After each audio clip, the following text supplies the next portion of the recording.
Na verdade, quem me levou para a medicina foi a minha influência doméstica, porque minha família é uma família de médicos.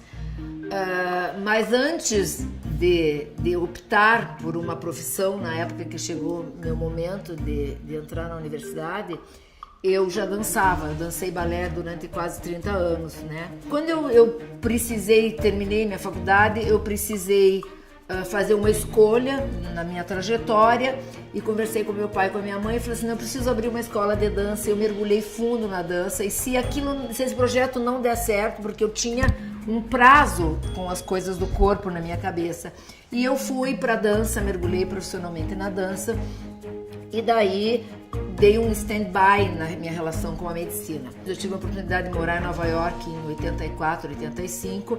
Lá eu encontrei um mundo chamado Ciências da Dança, que foi quando eu me encontrei com a idiocinese, foi minha primeira relação com essas coisas da educação somática, né? Na verdade foi um elemento surpresa na minha vida, eu não imaginava que depois de uma graduação em medicina e de pensar muito a performance e dança, que pudesse haver esse outro corpo, né? Essa outra forma de entender o indivíduo, que o indivíduo era maior do que o corpo, enfim. Na verdade, foi a dança que me levou a encontrar o Pilates. Eu participei de um evento de dança em Buenos Aires, promovido pela Associação Argentina de Dança, que era um encontro de dança, mas todo ele voltado para técnicas complementares de educação somática, colaborando com a performance, etc. Aí eu fui fazer minha formação em Pilates. A minha escolha pelo Physical Mind foi uma opção metodológica, porque eu encontrava bastante ressonância nessa questão do corpo sensível, do que eu acreditava em relação à construção do movimento de dentro para fora. Então o Physical Mind foi uma formação de Pilates que combinou com o que eu estava procurando. Esse método é tão maravilhoso que eu acho que ele pode funcionar como um recurso fisioterapêutico. Foi aí que eu fui fazer fisioterapia. Então foi o Pilates que me levou para a fisioterapia. E o tempo inteiro, o meu substrato maior sempre foi essa questão da reeducação sensório-motora, né? Eu achava que essa era uma forma muito contemporânea, visionária de você tratar, de você abordar o indivíduo, de você promover o que eu gosto de pensar, que é a capacidade de autorregulação que todos nós temos, né? Saí do curso de fisioterapia entendendo que as técnicas de educação somática estavam faltando naquele lugar. Ainda conversei com o coordenador do curso, porque não tem disso aqui nessa formação tão importante de restauro da função, né, como é a fisioterapia. Eu gostaria de pontuar, né, que é essa falta de conhecimento da área da educação somática nas áreas, né, nas áreas terapêuticas, na fisioterapia, na educação física, nas áreas de trabalho com o corpo, né? Eu acho que isso é fundamental para a gente conseguir penetrar e melhorar o resultado, tanto no sentido do manuseio do sintoma, quanto no resultado da performance. Então, eu estudei muito a história da Swigert e o que ela fez, e li a bibliografia das mentoras dela, que Mabel Todd, que escreveu The Thinking Body, enfim. Então, ela é uma pessoa, uma referência para mim, apesar de eu não ter convivido com ela.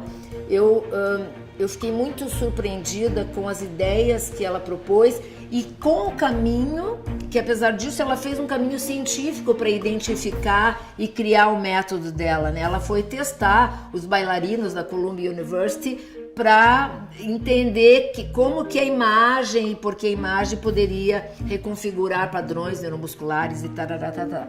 Então, ela é uma pessoa importante para mim, porque ela desvendou, ela me apresentou uma abordagem do corpo que eu não conhecia. Então, acho que é um divisor de águas mesmo essa experiência minha com a idiocinese. Porque o que ela dizia? Que se eu for corrigir um movimento ativamente, eu vou reproduzir o padrão, porque o padrão é muito forte, porque a memória é muito sólida nas nossas matrizes músculo-esqueléticas, né? Então que o padrão de recoordenação ele precisa que eu imagine a melhor estratégia, não que eu execute. E é essa a proposta dela. E o que eu acho interessante na biografia dela é que ela foi pesquisar, ela foi aferir, né? Então os alunos iam lá, imaginavam, e ela percebeu que a distância entre a pub e T12 diminuía quando as pessoas praticavam aquelas imagens. Então ela teve essa curiosidade ou esse instinto científico de aferir, de dizer, não, é verdade, não é loucura da minha cabeça de achar que eu fico pensando e as coisas mudam de lugar, né? Então, que eu acho que eu tenho um pouquinho isso assim, né? Essa coisa do preto e do branco, do céu e da terra. Eu acho que é importante a gente também entender que existe ciência naquilo que a gente imagina, né? Até porque a gente está lidando com o paciente e existe uma responsabilidade nesse sentido, né? Do resultado. Então, acho que é importante que a gente tenha substratos aferíveis para poder dizer, não, eu acho que vai dar certo. Sabe quando você vislumbra um caminho e você imagina que lá vai estar assim, mas que você tem que percorrer o caminho, né? É como um novo aprendizado, um novo conhecimento precisa ser colocado em prática, né? Como você vai materializar a experiência. Então, você conhece uma ideia nova. Por exemplo, quando eu conheci aquela ideia maravilhosa de corpo que eu entendi com a obra da Lulu Schweiger, e eu cheguei aqui, tinha que colocar nas minhas aulas de dança, né? Como que eu vou fazer isso? Então eu acho que essa angústia da realização, né? E eu acho que também tem uma angústia, será que isso vai dar certo? Será que isso vai controlar os sintomas? Será que isso vai tratar? Será que isso vai deixar a pessoa mais feliz, né? Então eu acho que os desafios são sempre incorporar, conhecer uma nova formação. Eu agora vou começar a fazer minha formação em Rolfing. E como é que você vai incluir isso e daí propor para aquele paciente que está há 20 anos com você fazer a mesma coisa? Hoje a gente sabe que as técnicas de movimento também transformam a estrutura da fáscia, né? Então eu quero entender como que eu posso. Eu entendo que isso provavelmente vem transformar meu trabalho, que qualidade de movimento eu posso imprimir no movimento do repertório que vai transformar as qualidades da fáscia pelas mesmas razões, né? A minha experiência com a hidrocinese foi assim, onde eu tive que assim desencadear, estava toda cheia de cadeado meu corpo. Eu tive que achar as chaves para romper os cadeados, né? E eu acho que eu consegui metabolizar isso depois quando eu volto e tento trazer isso para as salas de aula. A hidrocinese foi, eu acho que o momento mais duro desse entendimento, né? Porque minha mente concordava com o que eu via, mas o meu corpo precisava abrir, romper e conhecer essa possibilidade, né? Aquilo que eu te falei, a responsabilidade com o outro, né? Aquilo precisa fazer sentido para você, para que você proponha que faça sentido para o outro, né? Então, hoje eu me sinto muito confortável com todas as experiências, porque eu tenho certeza, na minha percepção, de que esse é um caminho eficiente para o restauro, para o controle, para a autorregulação, né? E de verdade são as minhas experiências corporais, independentemente do que eu leio dos artigos científicos, que me dão esse reassurance. Eu sou capaz. Eu trabalho com o método há 20 anos e eu percebo que ao longo da minha trajetória, cada vez mais eu entendo como importante o diferencial de estimular a percepção corporal, tanto nos cursos de formação do Marcondes Pilates, quanto no atendimento aos pacientes no núcleo do corpo. Nem sempre, me parece, os alunos que vêm para a formação estão em busca do que é o Pilates em essência. Eu tenho minhas dúvidas em relação a isso, né? Eu acho que hoje em dia as pessoas procuram formação por diversas razões, né? Eu acho que o mercado, até estou escrevendo um textinho para Mais Que Pilates, falando sobre o mercado de Pilates no mundo e no Brasil. Então eu acho que a gente hoje vive um momento confuso da informação sobre o método, né? Então, eu acho que o maior desafio agora é reconceituar. Eu sempre gosto de dizer para os meus alunos, eu não vou ensinar para vocês movimento, que vocês vão aprender tudo, quando respira, quando mas a ideia, eu preciso que vocês desenvolvam uma ideia de pensamento sobre esse sistema. Porque daí vocês também vão ter autonomia para desenvolver novos movimentos a partir do que, né? Se vocês quiserem aprender só movimento, compra um vídeo e fica vendo em casa, que é mais, fica no YouTube e pronto, né? E a gente sempre estimula no começo, durante o atendimento e no final do atendimento, essa apropriação perceptiva do corpo, no sentido de reconhecer que coisas mudaram. Eu sinto que minha perna está mais longa. Então isso existe. E eu gosto de pedir para os pacientes, para eles verbalizarem isso, e brinco com eles. O cérebro precisa escutar o que e você precisa conceber que essa possibilidade é real, né? Isso é uma ênfase muito importante no nosso trabalho, né?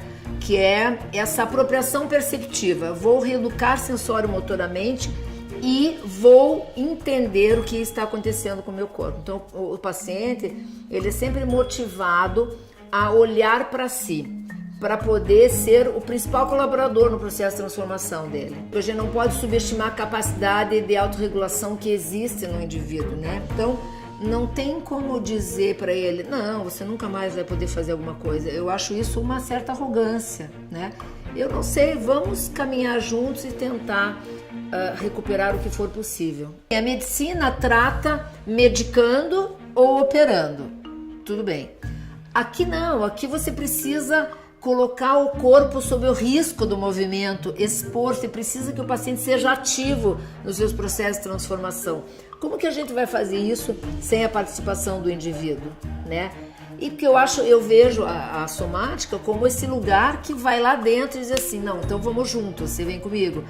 Eu sempre digo, a percepção corporal, ela é uma competência que todos nós temos, né? Mas que nem todos nós sabemos usar. Então, acho que a gente precisa educar, é uma falta. Eu acho que a gente tem uma falta de usabilidade em muitas pessoas por falta de profissionais que estimulem isso nas pessoas, né? E eu acho que todas as pessoas que trabalham com o corpo em movimento precisam conhecer que existe.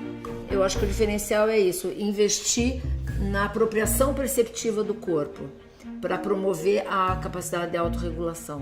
Não importa o que você tem, importa como você usa, né?